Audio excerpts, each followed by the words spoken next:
Hey guys, how's it going? It's your boy Josh.exe. This is my first interview with Powerlunch Corporation, so hopefully y'all enjoy. I'm going to leave all the relevant links down in the description to the band camps, to the Twitters maybe. Just follow everybody, do that sort of thing. Uh, Thanks for checking this out. Let's get right into the interview, but again, thank y'all so much, and thanks again to Powerlunch for hanging out with me. Just living the dream, being your boy Josh.exe. Well, I'm stoked to be your first interview. Oh no, it's super exciting. I was super nervous reaching out on Twitter. I was like, "Oh god, what have I done?" And then it's like, "Yeah, it's not going to be so bad." Yeah, I mean, one of the best things about this scene is that you can pretty much reach out to anybody. Obviously, some of the people who are busier, have a harder time responding to everybody. And I've had my moments where I can't get back to everybody. But like for instance, up at the tape swap at Electronicon 2, I mean, some big people came out. They're real approachable, you Oh know. no, I was seeing the pictures from that, and I was just like, "Man, Dan Mason was there. Saint Pepsi Yeah, was yeah, there." like Dan Mason was just there, like checking out my set. I got to have a lot of laughs with him. Chris from Business Casual, of course. That blew my mind. Real sweet guy. So many more people than I can mention. Sam from Culture Agency, all kinds of people. All the Danger Falcon from Gulf. I was right across. I mean, I can't even. It's not fair to mention people because there's no way I could mention everybody. But everybody. I mean, I met Corp. It's just a mind blower. You know what I mean? Dude, that would be Guys so are, cool. are at the level where it's so cool that they still come out to these things. And there may come a time where it's just not viable for them. You know what I mean? Because it's where they can't be that available. So it's really cool that they come out and make these things because these are the people that, for me, Corpse as big as Vectroid or any of the big the founders of vaporwave. Oh These no, are I the totally people. get that. Like I've got some of those posters on my wall, like right behind me, and it's just like Hmm. I don't know. When I heard that was going on, I was super jealous. I couldn't go, and I was just like, man, one day. But I've got the Yeah, well, cassette I do these collection to keep more company. often, and so many people are getting inspired to do live sets and talking about different ways to do live sets because it's really interesting with vaporwave. You can kind of do DJ sets with it, some styles, but a lot of people are finding different ways to get just DJing it works for like vapor trap future funk for like IDM type stuff, but that's not the whole picture. Sort of what's special about vaporwave is not always easy to convey in a straight song for song set. So how to present Mallsoft in a live setting. Well, we've got Corp now to look at that set from Electronicon and very few other examples. What do you do? That's Yeah. why I sometimes like to do sort of like art gallery gigs and things where I could do the background music. I can be providing setting. That's that Muzaki thing is part of what vaporwave is. So Yeah. it explore that, and you can do so many things that aren't like beat synced in time. You can have things develop in a slower, more ambient kind of style, and it's interesting, fun. That's pretty cool. Fun fact, I actually used to work for Muzak back in the day. Uh, they probably don't exist anymore, huh? Or it's Uh, some real. they do. The company is called Mood Media now, but they bought Muzak, and I used to have to sell those players. It was weird. A lot of adult contemporary. Yeah, yeah. I guess yeah. At that point, and it's funny how that stuff is shifting now. They're I'm sure they've got instrumental Nirvana covers in the mix at this point and whatnot, just like they had back in the '80s. I remember hearing uh, Muzak "Stairway to Heaven" in a changing room somewhere. Classic rock. So I'm sure the more the '90s stuff is getting in the mix at this point. That's excellent. So yeah, I guess let's just kick this off with my battery of questions. Like, how'd you get into the whole scene, the whole vaporwave stuff? It's just an accidental discovery through internet spelunking. I've always been interested. Always, I've been interested since my teenage years in experimental electronic music. And some 2015, I started to become aware of vaporwave. It's pretty late. That's definitely 3 years, a full 3 years into the full blown phenomenon. So it didn't reach me, immediately, or at least I didn't recognize it. But the fact is, I had already been doing like live sample based shows that were pretty close to vaporwave. There was an outdoor set I did at this street fair that was, literally like slowed down yacht rock stuff. That's dope. It's like so a different, not necessarily in the same sort of pure aesthetic, a little like wilder and weirder, but definitely moving in that direction, and definitely using the basic techniques. Other things, I was doing ambient sets, looping water sounds, different, mixing the levels of those, and speed playback, things like that. So those sort of styles still inform my live sets and some of my album material. But what's interesting with vaporwave is the way it these experimental techniques sort of crossed and converged with pop culture, and that's what was really explosive to me. And I've long been interested in the convergence of sort of high art, low art, that sort of thing, and the testing the line between those things. It's a pretty common theme in avant-garde music, really. But vaporwave does this in a way that isn't necessarily highbrow, and I found that very refreshing. It's more sort of street level. Reminded me of a sort of punk attitude. That's one of the terms that comes up that can mean so many different things that it's almost dangerous to use. But that gave me that feeling, that there was something very street level, directly, happening at the level of music listeners. Were rapidly being transformed into musical artists. The DIY feel and the approachability of it, the openness of the scene, everybody talking to each other, and the fact that a brand new artist could put a song up on Reddit or something and have hundreds of listens out of nowhere. That's really exciting for somebody who grew up in the days where you had to seek things out on vinyl. Hopefully you had a good record store in town. Maybe you take a trip to a bigger city and stock up on as much stuff as you could. Now we're like, boom, you don't have to deal with record labels, distribution, everything's so direct. So that aspect of web music seems to be in full flower in vaporwave that really celebrates it, celebrates the technology, celebrates that instant contact, even if it celebrates it indirectly through nostalgic references or like yearnings for another time. Yeah, we're also very much of the moment in vapor. Yeah.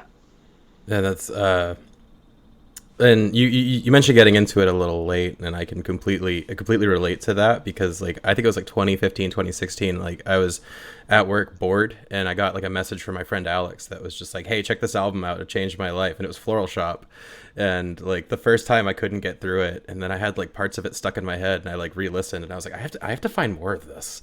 Like, what is this? This is so weird. And, and the graphics were part of it too. It hasn't been a strictly musical phenomenon. So different things that impact. And then when you first hear it, okay, I'm like, somebody's got some like interesting synth stuff. Okay, slowed down voices. But something about, I think the Muzaki stuff hit me first. Some of like Corpse Mallsoft work and stuff. It really like had me thinking, wow, this is a different attitude to music, or at least we're exploring different ways of listening to music, which was really interesting to me, and exploring in many ways with the sort of sample selection in vaporwave, getting into music that isn't necessarily cool or hip, right? There's something we have some historical distance with, things that that were supposed to be background music, listening to them in a more pop music or dance music context. I don't know, that's exciting just artistically to me. So, I guess getting back to your question, how did it start for me? It wasn't very long before I saw tapes were being made, and that was a part of the scene. Along again with this instantaneous web music, people had this aspiration for something more physical, more, and I had actually done like hardcore compilations back in the late '80s when I was in high school. Hardcore music, nice. Myself that, yeah. So you know, it's mostly like anarcho type stuff, black and white, Xerox artwork, really low budget. And back then, you know, the economics of scale and such were that, and the low postage rates were such that you could send. I was sending them out mail order for $3 shipped. Yeah, so I mean that was, you know, it was like, you know, a DIY, pay no more than $3 kind of, you know, corporate rock sucks, all that sort of attitude. Dude, I would kill for $3 for a tape today. I wish it were possible now. I mean, I would love to keep prices down with stuff, but vaporwave scene demands a little more than like black and white Xerox art covers most of the time. So in order to maintain some quality and aesthetics and whatnot, a little more time, a little more material expense goes into it. And of course now the shipping is as much or more than I used to charge for the entire package to get that shipped. Well, and I mean, I've got just like one of the like Powerlunch releases here, a Pokéwave, and it's like to get that like printed onto the cassette and like the high quality gloss like on there, like that can't be cheap to just produce on its own, you know. And it's just like it's fairly cost effective. You know, I had the guys up in Canada do that, duplication.ca, and they have it down. They have the systems down. I would say that, you know, I even got a high-speed dub test tape from them, and, you know, the quality is pretty good. They offer a really good service, and they're obviously not the only ones in the tape duplication game. You got other options. They worked out for me because they have so many different cassette colors, things like that. But in terms of graphics, yeah, I've been really impressed with their print work.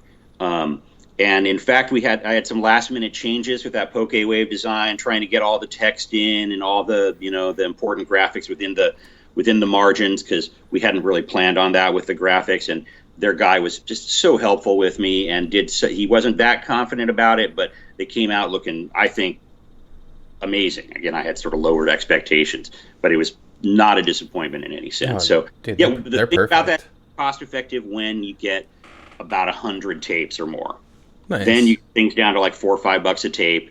You know, again, depending on options, and that, you know, that's got a lot of appeal to it, because other people who've home dubbed, a lot of people try, and there's some obstacles. You know, it's time consuming.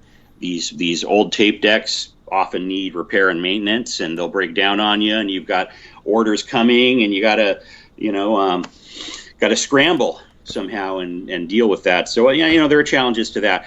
But the advantage of home dubbing is, you know, not all the releases I'm interested in are the ones that are going to sell 100 tapes right off the bat. Oh yeah, some are, but I have my specific. You know, we're kind of a niche label. We have my interests, and I pursue them with a certain kind of self-indulgence. You know, I'm pretty unapologetic that way, and so home dubbing allows me to do, you know, runs as small as 10 cassettes. Just for the heck of it, just for myself to put them out there. I was gonna say, I think I have something off one of those 10 cassette runs with ZMS, the Ego Now. Yeah, I just, you know, his stuff is real simple and just had that vibe to me, real hypnotic. So I was really happy to put that out for him. No, it's a cool album. So when you're doing, you know, he's really a rapper first and foremost, so that was an interesting sort of. I know. I have his first album that was released on Illuminated Paths. Yeah, yeah, you're deep with the tape collection. I like to see, you know, not everybody's tape collection is like you see a lot of people with the same collection. You know what I mean, with the same sort of big high production tape. Yeah, I mean, and not for nothing, because a lot of these are great albums, but it's interesting how many, you know, tape collections begin to look more and more like each other, when in fact there's all sorts of, I mean, not limited to vaporwave even, there's all sorts of exciting stuff, music coming out on cassette. Oh yeah, and like I've personally kind of made it a challenge to like branch out, because for a while all I was buying was like business casual, and it was like it's great, like it's a quality product and it's well put together, but it's kind of like, what else is out there? So I, you know, found City Man, found Y'all, found, you know, like just places putting out smaller production that's just like it's good and it's still high quality and it's just like really neat and it's fun to have. And sometimes, you know, having something that no one's heard of is just as exciting as having something that's rare and everyone's heard of, which is just fun for me.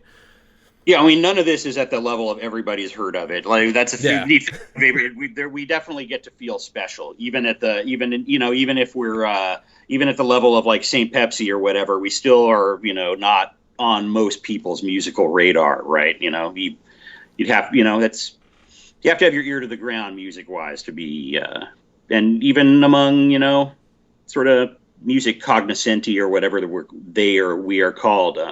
Yeah, vaporwave still isn't on everybody's radar. Interesting. It's going to be because it was supposed to be dead years ago, right? And people just keep new waves of people keep discovering it and falling into it. So in some form, it's still going to be out there. Yeah, I just find it interesting that it kind of comes in cycles. It's like you have your first cycle of like, this is kind of like weird music that we're producing ironically, and then people listen to it and they really like it, and then they produce it unironically, and then vaporwave is dead. People make it ironically again, and it's just kind of like, is it though? It's never. It isn't going to be at this point. I think it's come too far.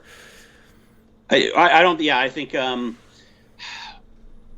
question is of maintaining some kind of core meaning that people can talk about it and still have a common reference for it, because it means so many different things and includes so many different things. And that's not to exclude anybody, because obviously a lot of people have come out of this scene, gone into directions that are not pure vaporwave. But at what point do we stop thinking of them as vaporwave artists? Well, nobody wants to stop, but we can recognize that something's gone a little bit different too, and that the scene includes lots of different interpretations. So I've had a lot of coffee, a little ramble.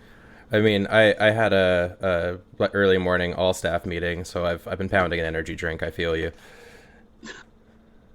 Let's see. So, like, what are like just of like things that you've done, like things that like you've been able to put out? Like, what are just some of your personal favorites?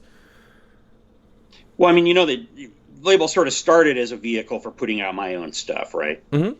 Maybe I can backpedal do a little continuity. So I saw tapes of the cassette. I had done cassettes before, right? I saw vaporwave cassettes were interesting, and I had done cassettes before. Had a cassette deck, had an interface. Started to think, hey, I could start to put my stuff out on cassette. Did a couple just self releases as Azure Sands, and at that point, I was looking around and thought, I'm basically doing this as a label. Why don't I just brand it? Why don't I put my name on it and as a brand, and then I could possibly include side projects that weren't Azure Sands, or some of my earlier projects that are still in the works. I haven't abandoned my pre-vaporwave projects, not entirely, and some of my friends' stuff, and that's what happened, and just snowballed from there. That's pretty cool. What do you like use for your like home system? Because like me personally, I've got a Boytech cassette deck that's running through like a 30-watt like Rotel amp into some like Kenwood speakers, and that's pretty good for me. But like I have no idea where that fits on the scale of like what you're doing. Well, I've got a dubbing area where I've got a laptop and an interface. Also, sometimes I'll dub off my tablet too with a different interface. And that then feeds into my master deck, which is a Tandberg 440A. It's a pretty old machine. Definitely, I'm glad I have a good tech to keep that running. But I've never heard a deck that sounds. Yeah, it's a great deck for mastering tapes. Now, not everything gets dubbed direct on that. Then I'll take it to an array. I've got an Iowa dual deck that I really like. Different decks go into rotation in the dubbing section. Nice. But what I'm listening to music on is a different. I was lucky to sort of fall into a late vintage like audiophile system. So I'm listening to music now on an Apt Holman amp and preamplifier setup. There's just called Apt Holman. They only ever made one product. Oh wow. And I've got some Dahlquist speakers. They're pretty cool. DQ12s. I've got the separate baffling for the tweeter and the woofer, and also got a sub that I use less and less since I got the Dahlquists installed. The sub it's on, but like just a little, just for that a little low end definition. to supplement so it's, I'm sort of spoiled. It's kind of a like, high octane cork sniffer audiophile kind of setup. Nice. Yeah. Like I did the opposite. I went the like poverty route.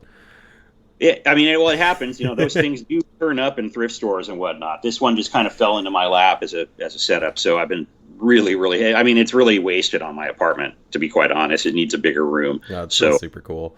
At some point, that will happen. But yeah, I mean, there's so much gear out there to listen on. I think it's doesn't always come together for people. I definitely recommend people do save up and look around and find nice gear to listen on, though, because it's really rewarding. Even if you're listening to noisy lo-fi music and stuff, there's just there are details that you'll hear when you've got a nice system that you weren't getting before. As cool as it is to use a vintage boombox, try different things. See what you like, because there's so much gear. In the United States anyway, there's electronics gear is just floating around everywhere.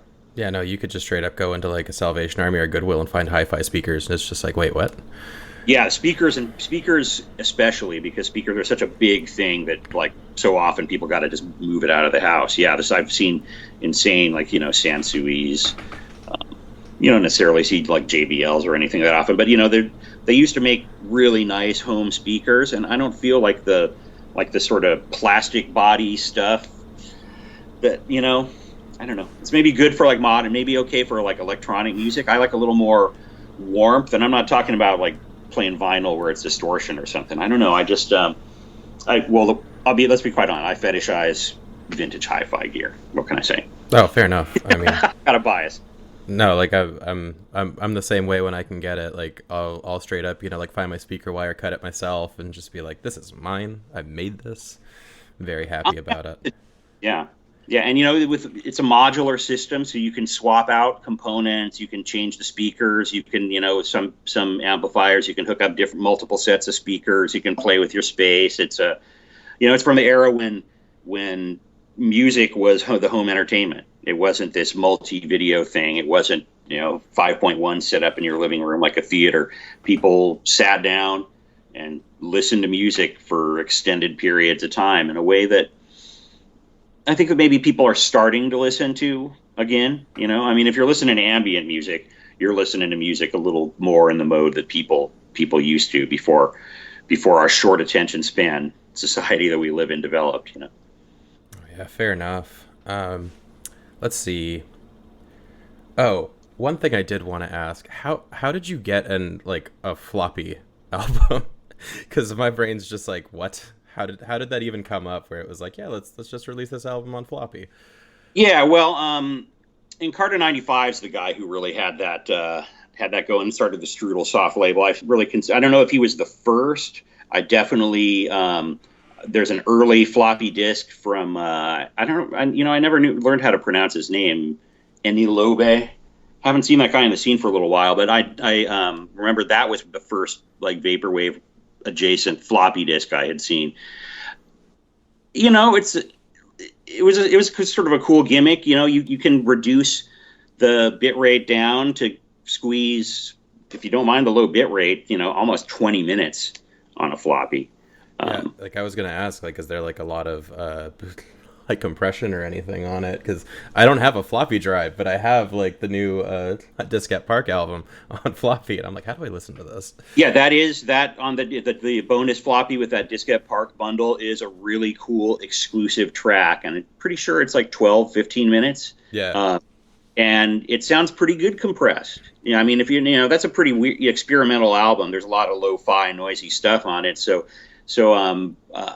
that wasn't, necessarily. I sent him a preview of the compressed version before for him to, see what he was putting out, and he's like, "Yeah, that's not so bad, is it?" And I'm like, "No, it actually adds a little bit of crunch." And for the fact is, there's a little bit too much made of that MP3 compression. I think sometimes, it's not like I get to do it at 320 on a floppy or anything like that. It's we're going down to like super low bit rates, but nice. For noisy music, you'd be surprised how far that can get you through. And a floppy drive is like $12 shipped. if you feel like you've really got to hear that track. Somebody might circulate. Just Get Park's getting pretty big. Somebody will probably circulate that track online at some point. Yeah, I've just been like I've just been trying to track one down with my friends, but yeah, if they're only like $12, I could pick one up just so I could give that a listen. Yeah, in like newer cars, you can actually if you got like the USB hookup to the stereo. With some of them, the USB floppy drives, you can actually plug them right in and rock the floppy in your ride. Oh, I need to do that. Yeah. That's on the to-do list. Yeah, right. Pick up a date. You're rocking the floppy drive in the car. Hey. I can just imagine swinging by to pick up my fiance from work and being like, "Hey, babe, check this out." Click. She'd be like, "What are you doing?" Yeah, that's too much. Yeah. We will have more floppies in the future, and we'll try to do it with exclusive tracks, that kind of stuff. It's I had hoped to keep the shipping costs down with those when we were doing a lot of them last year, and it was just really, really tricky trying to mail them out flat and doing it with stamps instead of getting paid. I was really trying to keep the cost down for everybody, because I thought of the floppies like sort of like trading cards. It's something that's really compact that you collectors could just sort of pack into a floppy case and have a couple dozen of them if they want and break them out, swap them or whatever. But I really wanted to keep it low cost because, again, they were quick to duplicate compared to tapes. I kind of eventually got tired of sitting down and doing it. A lot of them got returned. There'd been a scramble. I think I've still got a few more to go get out. So hope is not lost, folks, if you ordered a floppy. And it just got to be a pain. But I think we will do some like limited things, largely with bundles. Nice. Because I got a stock to burn off too. Also, you just put like this weird visual in my head of like people breaking out their like Magic the Gathering binders, but they're just full of floppies. Just like that with the floppies. Yeah, in fact, somebody's got the plastic, the binders. I'm sure there's floppy inserts like that. Oh, that would not surprise me. These, it's not over. Mini discs seem to have taken over that market, and I do have an MD player recorder, but just the packaging and everything. I'm set up to do tapes. You know what I mean? I can do tapes almost in my sleep now. Hopefully it doesn't show that much, but it's very, very routine, and other things break the routine, and I do have other things to do. So yeah, tapes is kind of where it's at for me, though vinyl has gotten pretty big this year, and I wouldn't be surprised if you started to see one or two or even three let's say classic Powerlunch albums on vinyl in 2020. That's exciting. And like it's a matter of getting to the point where I know that I can move 100 of them. You know what I mean? That there's demand for it. Then it makes sense to throw down. It's not like a run of 10 tapes. It's just it gets cost effective when there's demand. So we've got a few albums that I think are, people see the vinyl and they'll have that kind of appeal that'll, make it work. And again, work for the artists too. And I can definitely see the like appeal for vinyl, because you get that big like high gloss album art and people love to just collect that, hold on to it, show it off. Whereas like on a cassette, you can show it off, but it's much smaller, and I think people have like less of an attachment to it unless they're really like either trying to collect the cassettes or like me, I want to listen to everything, Vinyl is huge, you know, and you can get new turntables. I guess you can get new tape decks now, but we all know they're the same. Like the actual tape mechanism, even in the Tascam that's manufactured now, is this really crummy, unbranded Chinese mechanism that is not on a par with, so if you want a good tape deck, you got to buy something vintage. But the stuff that's vintage is sort of in disrepair now. Even there's like, rubber components that won't be replaceable and things. It gets dicey at a certain point. Better to buy something from, say, the 90s, not too much earlier than that, if you're, not willing to take a chance. Whereas you can buy a turntable now. They're huge and stuff and fit on shelves. I love vinyl. I'm mostly a collector of, say, vintage vinyl, 80s and earlier. I don't really buy too much new product. But obviously there's an appeal to vinyl. Of course, want to have their stuff on vinyl, Who wouldn't? I also have quite the vinyl collection. It's just a little less interesting because it's so like all over the place. There's like some like Django Reinhardt in there. There's like, you know, like David Bowie. There's modern death metal. There's a couple vaporwave vinyl, but for the most part, it's just kind of a weird collection. Yeah, I peaked at like 3,000 LPs in my collection at Oof. one. Okay, you have whooped me That on gets a little it gets a little tricky to move around. that.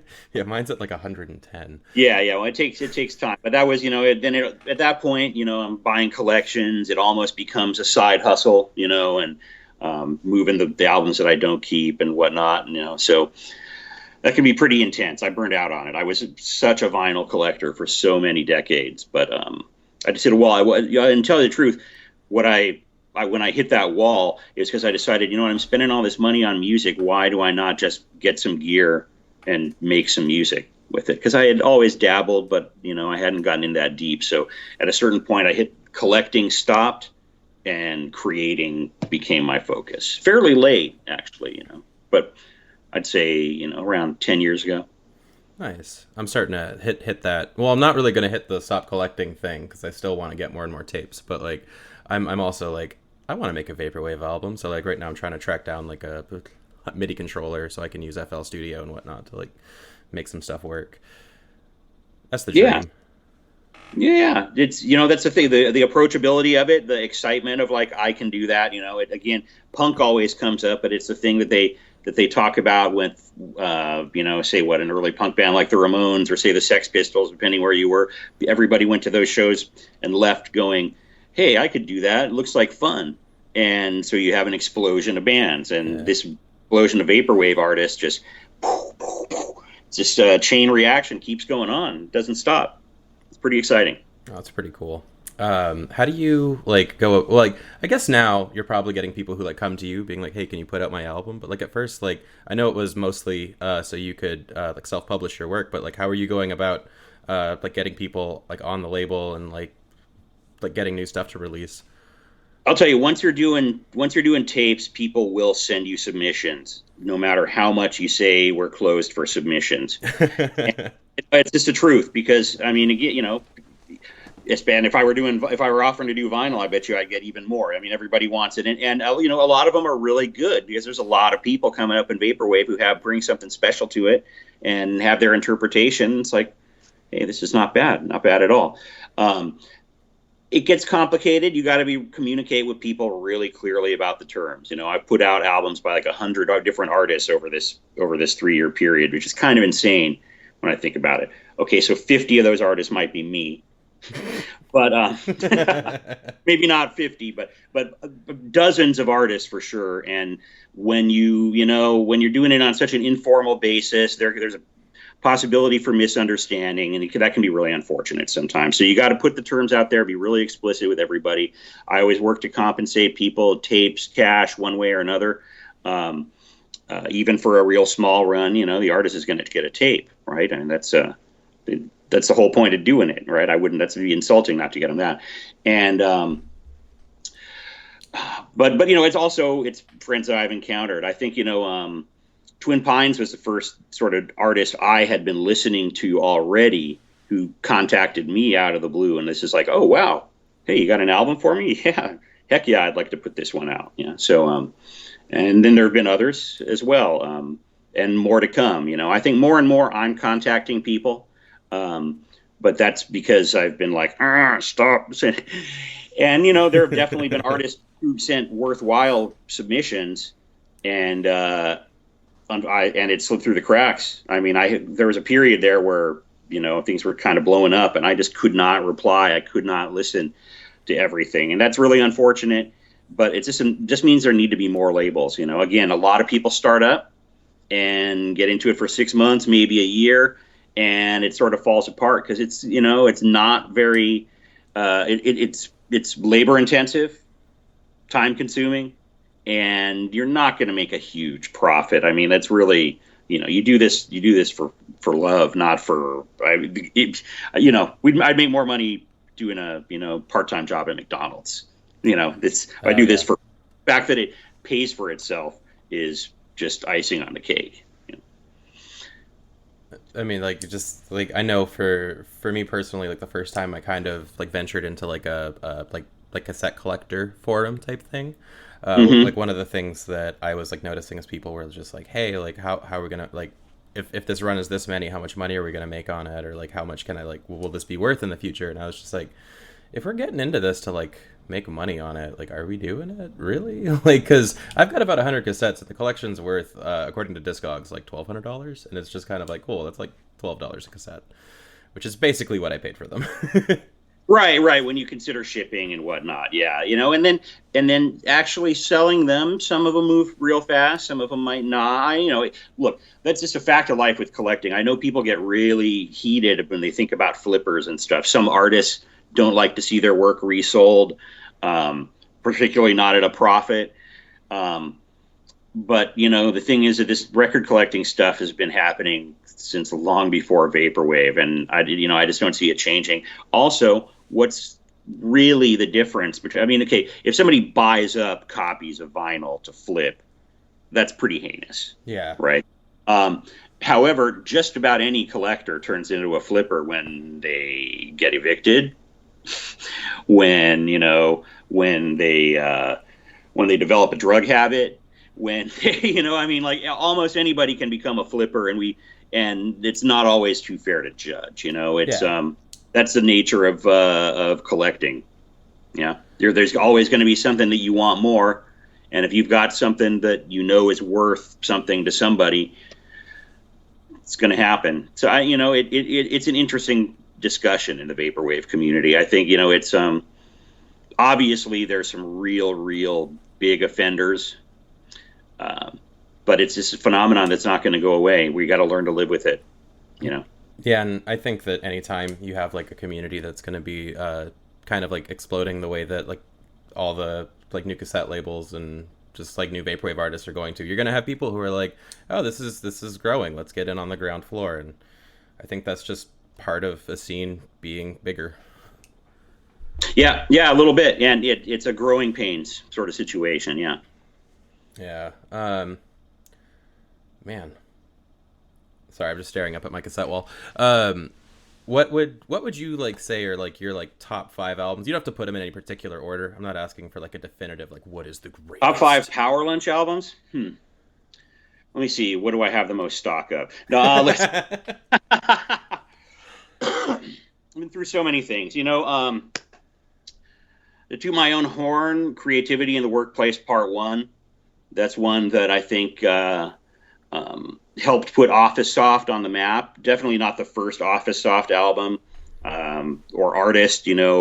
Much respect to Donovan Hikaru and many others actually who did this sort of corporate office business wave. But I feel like I sort of took the reins on that one. It felt, so let's steer this into being a thing. And I feel like I made it a little bit of impact. I've been really happy with that one. Been through some runs. Nice. And you hear about it. I've had people tell me really nice things about it. And that, gratification is not a bad thing.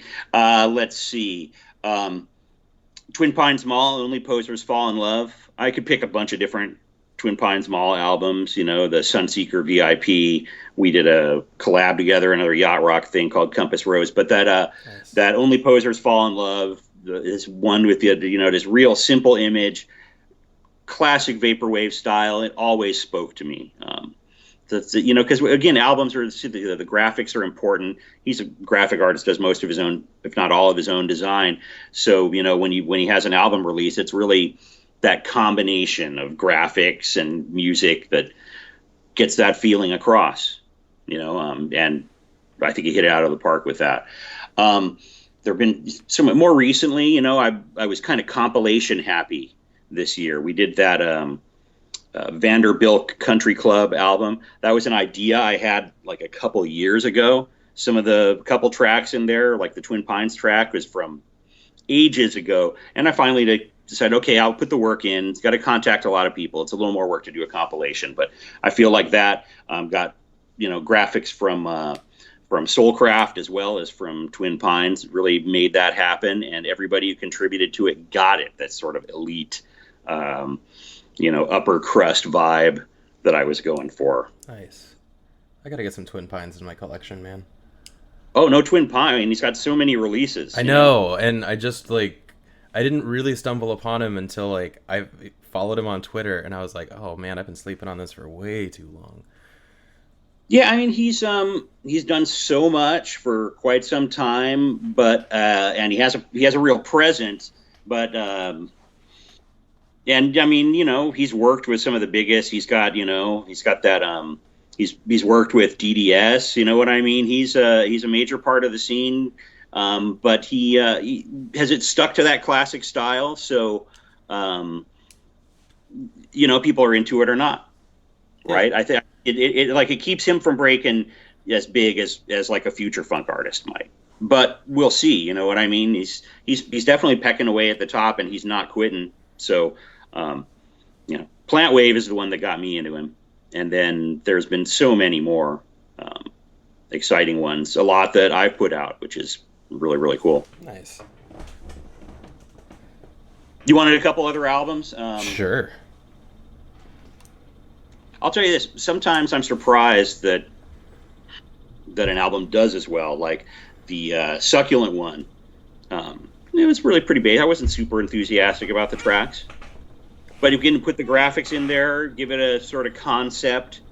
And it does. The whole, I think, is more than the sound. If it was just the music, then I wouldn't feel like that one would have impacted as many people. But again, it's one of the ones I hear about a lot. And again, that Plant Wave thing, there are these various streams that go through vaporwave where, okay, I can pursue a Plant Wave thing. I can look for Plant Wave albums, and you get this sort of, Fern Lounge ambient kind of feel that, Mort Garson Plantasia vibe comes through in a lot of these things. And it makes sense, it's because it's music as furniture in a lot of ways, right? You worked for Muzak, so that's playing concept, right? Yeah, I've got your. Oh man, no, yeah, that 100%. I've never heard that like term used before. Music as furniture, but now that I'm thinking, I'm like, yeah, it kind of is. It's just chilling in the corner, being like, man, that's a nice hibiscus tree you have there. Yeah, some music is like that. Like I think of like some of the like bachelor pad music from the early '60s, where it's just sort of like atmospheric while you drink cocktails and whatever. That to me, that's music as furniture, and again, Muzak or, department store music. Yeah. It's the setting, it's the wallpaper, it's the atmosphere. Yeah. Straight up. Rather isolate. It's part of the environment. Yeah. No, straight up though. That's one of my favorite vibes is when I put in like a cassette and I get that like ambient walking through a mall with like the like distant Muzak. It's like, ugh, I feel like I'm lost in a Dillard's when I was 5. And people are not getting tired of Mallsoft. There's so many ways to approach it. I've got to get back into.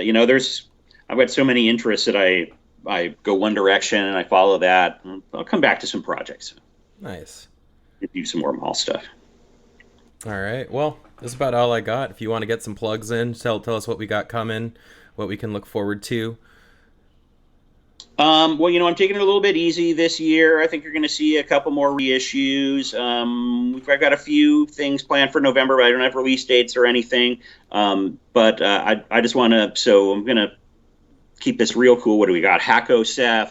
We've got Thickly Painted Walls. I'm going to forget somebody, and that's just unfair. But definitely have a few more things coming up before the year is over. And looking to put together a funk compilation that's going to be, hasn't necessarily been our focus as a label to do good time funk, but I was actually a funk DJ on the radio for a number of years, so I have that background. I have that. I do love the bounce, so we're going to do it, and I'm just going to do a shameless kind of retro anime theme. It's Hamtaro Funk. So that's happening. Yeah, Hamtaro Funk is started as a joke, but I'll like so many other concepts. Yeah, I saw that on Twitter, and it's like Hamtaro Funk doesn't sound like a bad idea, and I was like, is that going to be real? Yeah, it's gonna. I can't resist. All right, confirmed. Hamtaro Funk is coming. All right. Well, thank you so much for being the first interview. Hopefully, the editing goes just fine. Yeah, yeah, yeah. You got your work cut out for you there. I did ramble, but yeah, thanks so much for keeping me in mind, and happy to be your first interview. Looking forward to seeing this online. Oh no, it's gonna be dope. I'm excited. All right, Josh. All right, thank you.